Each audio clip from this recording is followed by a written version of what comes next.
Olá, tudo bem? Hoje vamos fazer o estudo da região sul do Brasil.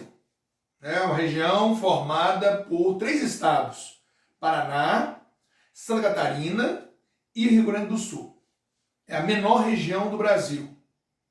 Uma região de aproximadamente 570 mil quilômetros quadrados, né? O que equivale a mais ou menos 6,7% do território nacional. E uma região que tem uma população aí girando hoje na casa dos quase 30 milhões de pessoas, né? Daria quase 15% da população nacional. População que se distribui de forma bastante equilibrada por toda a região, né? Embora haja uma concentração maior nas regiões metropolitanas, né? de Curitiba, de Porto Alegre, né? De Joinville, Florianópolis, mas em termos de distribuição da população sobre o território da região, é uma das melhores distribuições entre as regiões, né?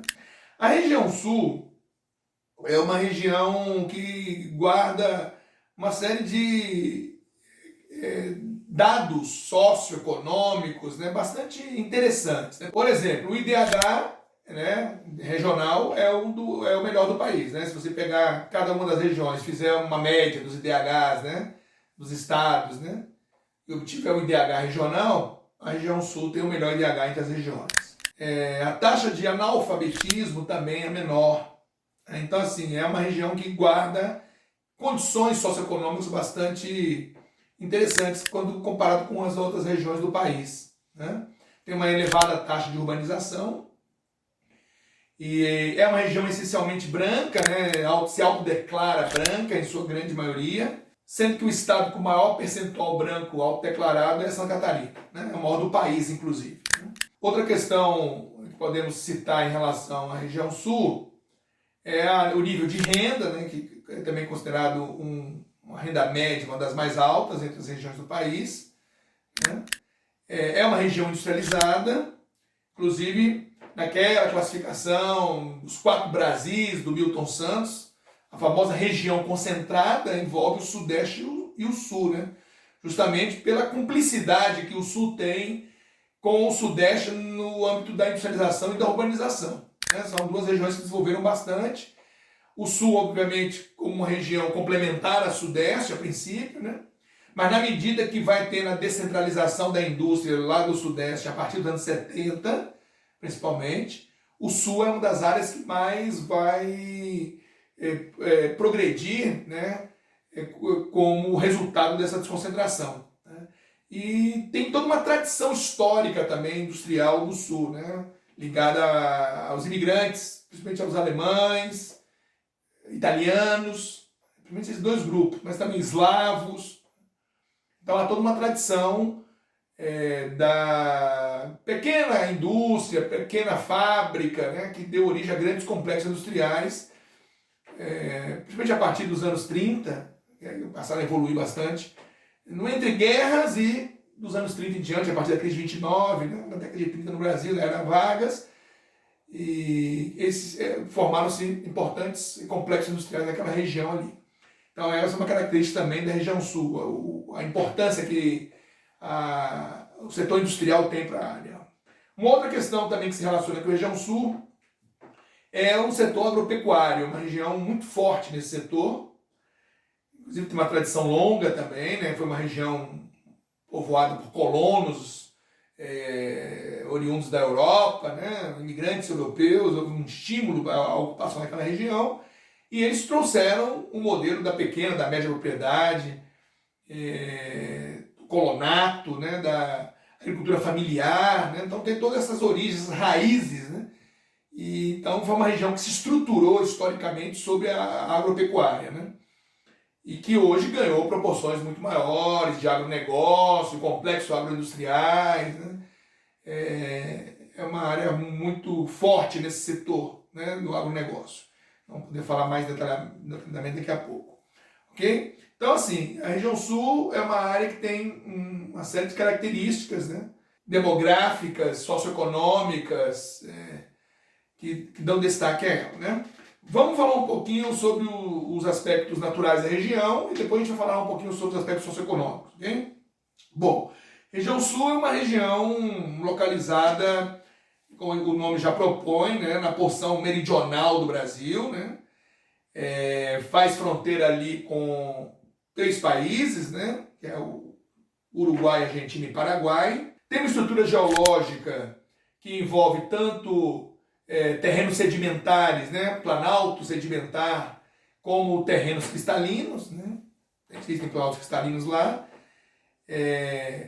As unidades do relevo, né, ali se encontra tanto o relevo do planalto meridional, o arenito basáltico, né, que é um planalto sedimentar, como o nome já propõe, né, onde você tem camadas de arenito, né, com camadas de derramamento vulcânico basáltico, né, e aí gera, de onde surgiu inclusive o solo da terra roxa, né, que é muito famoso na agricultura sulista, né, um solo de origem vulcânica muito fértil.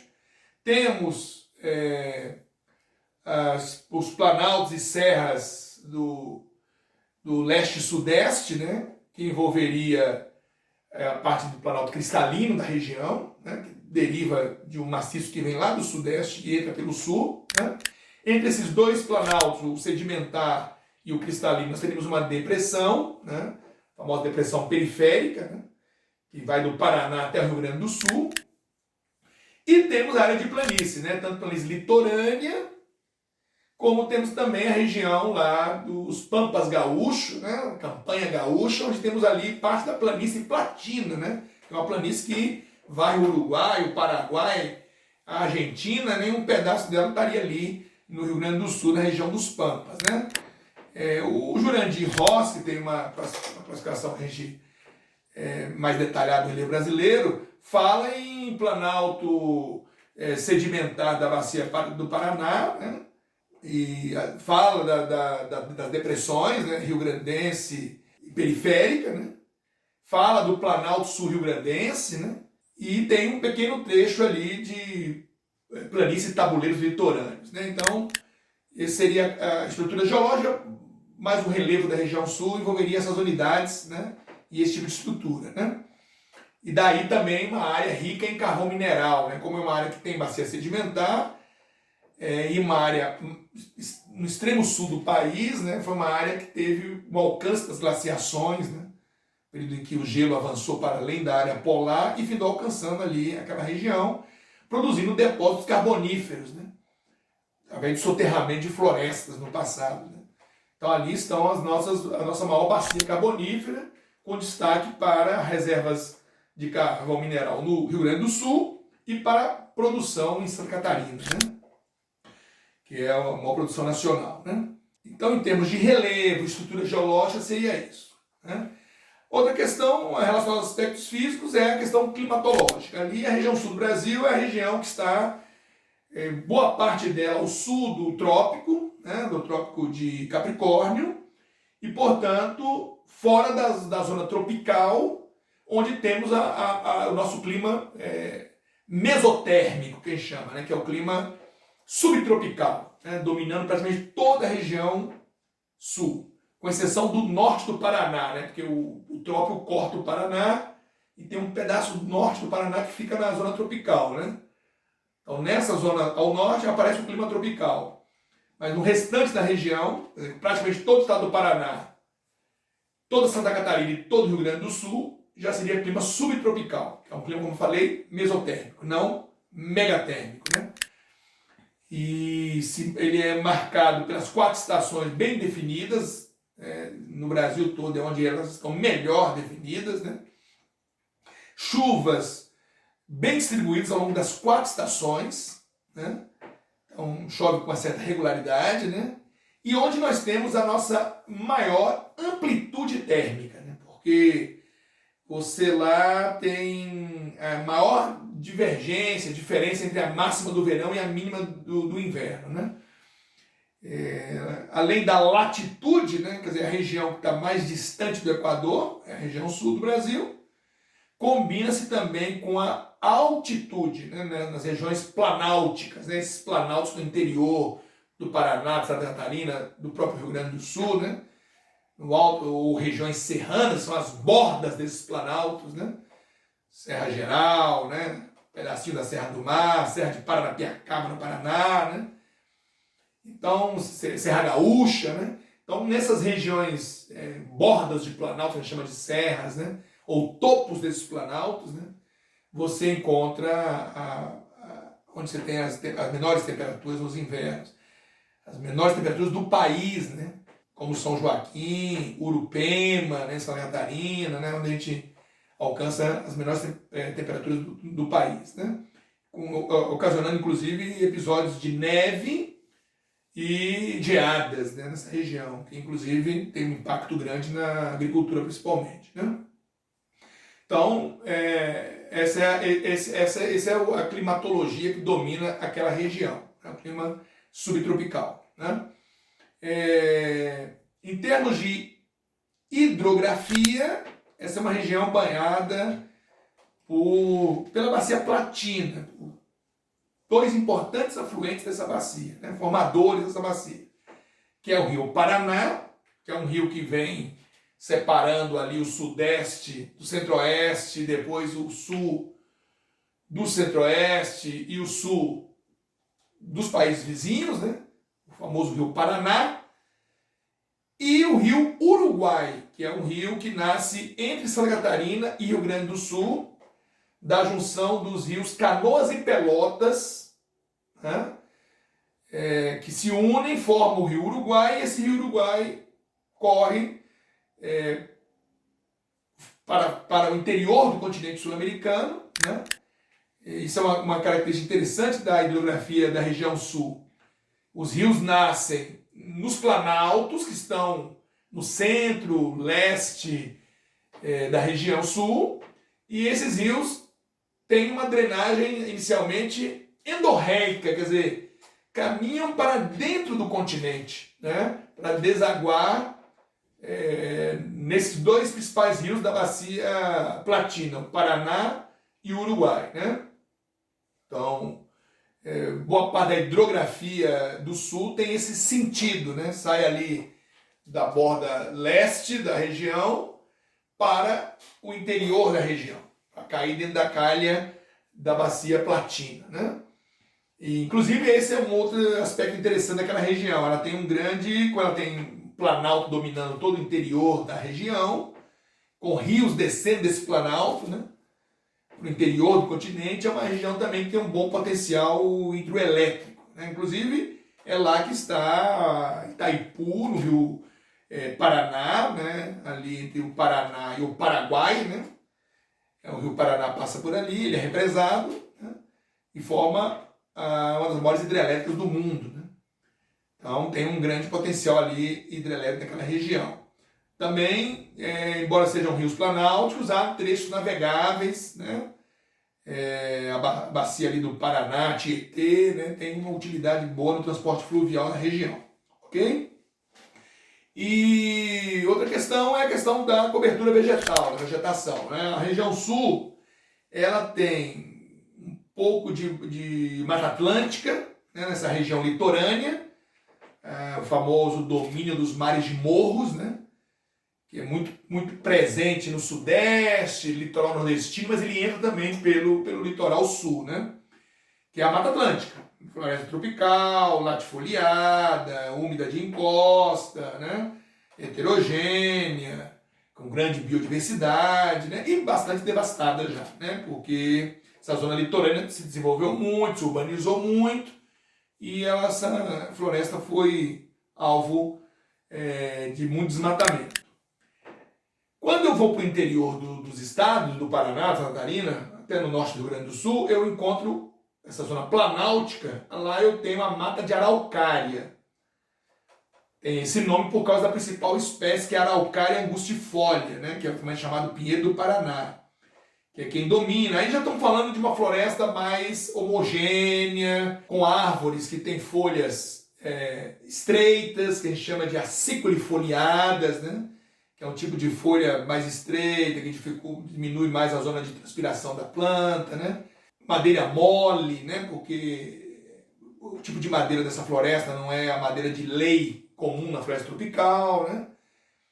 e intensamente devastada também, né? Lá principalmente no Paraná, onde ela aparecia em maior quantidade em Santa Catarina, ela foi bastante devastada. Hoje acredita-se que a mata de araucária esteja reduzida a 3% do seu total, né?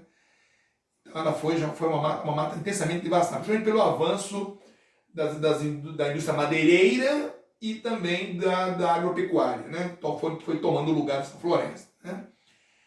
E além disso, nós temos também, além da Mata de Araucária e da Mata Atlântica, nós temos a presença de campos, tanto nas regiões, em algumas áreas planálticas, como principalmente lá no Rio Grande do Sul, na região de planície, da Campanha Gaúcha, né? Onde ficam chamadas pradarias ou pampas, né? Que é uma vegetação herbácea, em terrenos planos. Essa planitude é quebrada apenas por algumas pequenas elevações que a gente chama de coxilhas, né?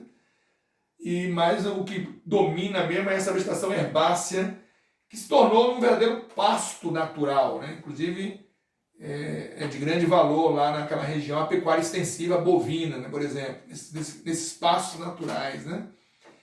Se deu muito bem ali, tornou o Rio Grande do Sul um grande criador de gado bovino, né?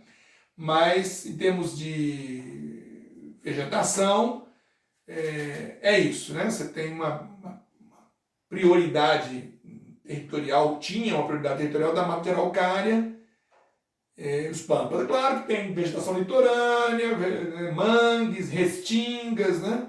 Também aparece vegetação, mas o que predominava mesmo era a Mata de Araucária, já bastante devastada, como já falei, e a região dos pampas, né? Onde não se desmata, porque o pasto natural que é o pampa é utilizado para pecuária extensiva, né? Tranquilo? Então esses seriam os aspectos, vamos chamar assim, naturais da região.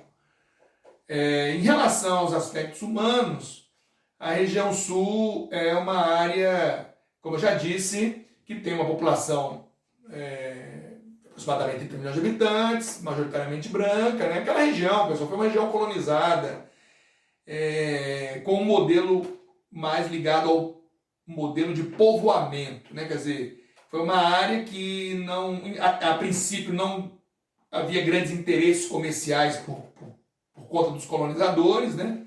Lembrando que inicialmente aquela região, quando se tinha o Tratado de Tordesilhas, ela era uma região que ficava com a Espanha, né? E depois teve a União Ibérica, quando a Espanha praticamente dominou Portugal, né?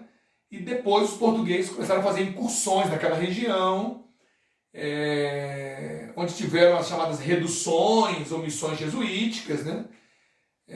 Onde os índios eram catequizados e ali criavam gado e tudo mais. Depois essa região foi bastante saqueada por bandeirantes, né, paulistas, que saquearam essas reduções, destruíram essas reduções, aprisionaram esses indígenas, né? E caçaram o gado que eles criavam e revenderam esse gado no Sudeste, né? Nas regiões mineradoras. Esses mesmos bandeirantes depois foram os embriões dos estancieiros, né? Dos grandes criadores pecuaristas, né? Desde a vinda da família real, Dom João VI veio para cá em 1808, começa um incentivo ao povoamento daquela região, né? A princípio assegurar a posse dela, porque havia uma disputa com a Espanha, né? E também contribuir para um branqueamento da população brasileira, que o Dom João VI tinha esse pensamento, né? De reduzir a proporção de negros, escravos, né? Na população e poder ter um exército regular branco, né? E aí ele viu na região sul uma área importante para povoamento e atraiu, né?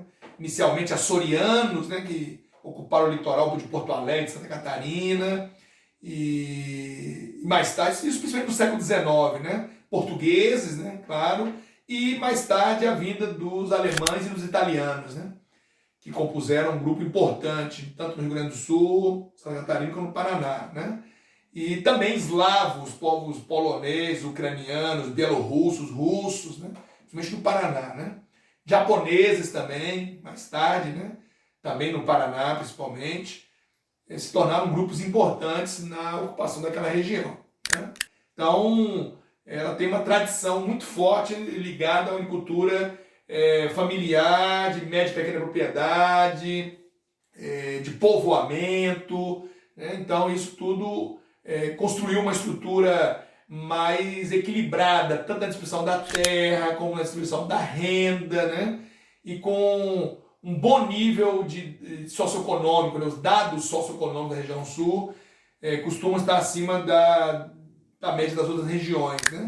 Porque ela tem todo esse histórico, né, de construção de uma sociedade menos desigual, né? Obviamente, estando no Brasil, temos desigualdade, temos pobreza, né? A urbanização que lá se desenvolveu também tem suas mazelas, suas favelas, sua infraestrutura às vezes insuficiente, precária, não fica alheia a isso. Mas lá a situação está melhor equacionada do que nas outras regiões do país, né? E aí tem um histórico que ajuda a entender isso, né, nessa região. Essa região, então, que desenvolveu uma boa estrutura agrária, né, agropecuária, baseada a princípio na estrutura mais familiar, né, de média propriedade, policultura, né, ela vai sofrer transformações, né, principalmente a partir da década de 50, 60, 70, né, quando você vai ter áreas que vão se transformar a partir da formação de complexos agroindustriais mais poderosos, né, que vão expulsando os pequenos agricultores familiares e vão concentrando terras, né, naquela região. E aí vem aquele papel do Sul em ser uma região complementar às fortes demandas do Sudeste, né?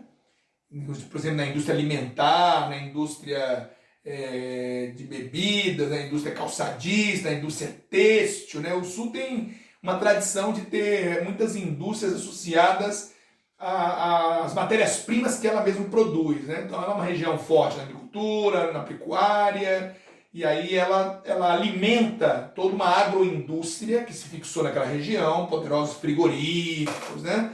Indústria calçadista, indústria têxtil, né? Que se associa muito a essa produção volumosa de matéria-prima. Então a região foi ganhando essa dimensão de grandes corporações agroindustriais, né?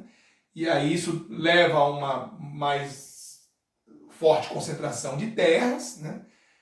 Nesse complexo, com a expulsão dessas famílias, né? Intensificando o êxodo rural na região, e muitas famílias optaram então por avançar para o interior do país, né, compondo um grande motor daquela expansão da fronteira agrícola que tanto falamos lá no Centro-Oeste, né? Os grandes atores dessa expansão foram gaúchos, paranaenses, catarinenses, né, que se viram pressionados lá na região sul a vender as suas áreas, suas terras, suas propriedades, e foram incorporar terras mais em conta no centro-norte do país, né, e alavancando a agropecuária no centro-norte do país. Okay? Então, o Sul foi o grande celeiro, né, de onde saíram esse know-how do agronegócio que inundou o centro-norte do país. Uma boa parte veio de lá. Okay? No nosso próximo encontro poderemos continuar falando dessa região e um pouco mais de sua economia e da sua evolução econômica. Um grande abraço.